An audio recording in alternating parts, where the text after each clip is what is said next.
আসসালামু আলাইকুম। আমাদের মুসলিম আইনে একজন ছেলে যে সম্পত্তি পেয়ে থাকে, একজন মেয়ে তার অর্ধেক সম্পত্তি পেয়ে থাকে। অর্থাৎ পিতার মৃত্যুর পরে যদি তার পুত্র সন্তান 100 শতক জমি পেয়ে থাকে, তার কন্যা সন্তান পাবে 50 শতক জমি। এখন আমাদের অনেকেরই দুইজন ছেলে আছে বা দুইজন মেয়ে আছে, বা একজন ছেলে আছে একজন মেয়ে আছে।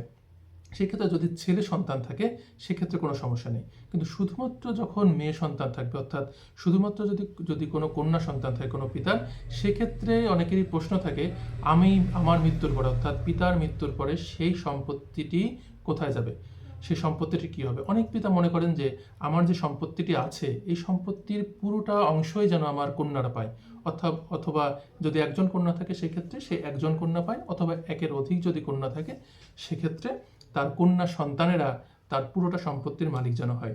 এক্ষেত্রে যদি কেউ এই বিষয়টা করতে চায় সেক্ষেত্রে করণীয়টা কি? সেক্ষেত্রে করণীয়, তার যদি একজন বা একের অধিক কন্যা সন্তান থাকে সেক্ষেত্রে সেই পিতা তার সম্পত্তি হেবা দলিলের মাধ্যমে তার কন্যাদেরকে দান করবেন, অর্থাৎ একটি দানপত্র করবেন যে আমার এই সম্পত্তিটি আমি আমার কন্যাদেরকে প্রদান করলাম।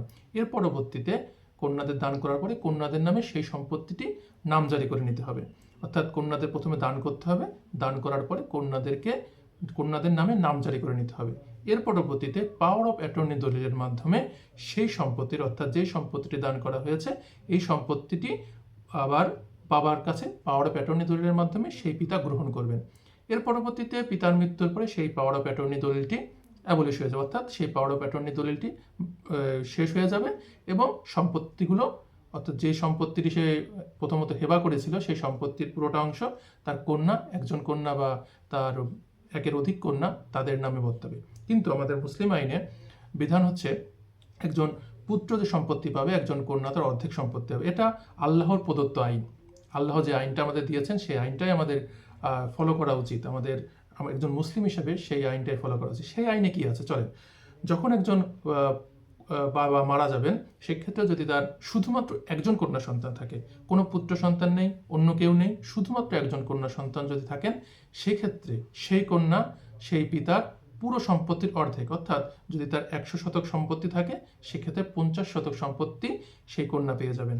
এর পরবর্তীতে দেখি যদি একের অধিক কন্যা সন্তান থাকে, অর্থাৎ কোনো পুত্র সন্তান নেই এবং একের অধিক কন্যা সন্তান, সেক্ষেত্রে কী হবে? সেক্ষেত্রে সেই পিতার পুরোটা সম্পত্তি, পিতার মৃত্যুর পরে সেই পিতার পুরোটা সম্পত্তির 3 ভাগের 2 ভাগ, অর্থাৎ যদি 100 শতক জমি থাকে সেক্ষেত্রে প্রায় 66 শতক জমি তার কন্যাদের মধ্যে ভাগ হয়ে যাবে। অর্থাৎ যদি একজন কন্যা থাকেন সেক্ষেত্রে অর্ধেক 50 শতক, যদি একের অধিক কন্যা থাকেন সেক্ষেত্রে 33 শতক করে করে জমি সেই কন্যা সন্তানেরা পেয়ে থাকবেন। তবে আমাদের বর্তমানে অনেকেরই প্রশ্ন যে আমি এই সম্পত্তিগুলো আমার কন্যা সন্তানদের নামে লিখে দিতে চাই।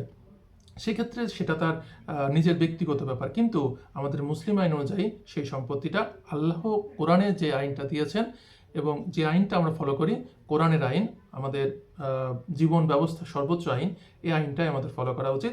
আমাদের জীবিত থাকা অবস্থায় আমাদের ওয়ারিসদের, অর্থাৎ যদি কন্যা থাকেন সেক্ষেত্রে তাদের নামে সম্পত্তিটা লিখে দিয়ে যাওয়া নাই উচিত। আমার ব্যক্তিগত মতামত এবং ইসলামের মতামত এটা। সেক্ষেত্রে অনেকেই যদি মনে করেন যে না আমি সম্পত্তি লিখে দিয়ে যেতে চাই, সেক্ষেত্রে তার সম্পত্তিটি প্রথমত হেবা, পরবর্তীতে পাওয়ার অফ অ্যাটর্নির দলিলের মাধ্যমে নিজের কাছে, এবং তার মৃত্যুর পরে পাওয়ার অফ অ্যাটর্নি যখন অ্যাবলিশ হবে সেক্ষেত্রে তার কন্যা সন্তানদের কাছে আবার সেই সম্পত্তিটি চলে যাবে। ধন্যবাদ। এরকম আরও ভিডিও পেতে দ্য ল স্ট্রিটের সাথে থাকবেন। আসসালামু আলাইকুম।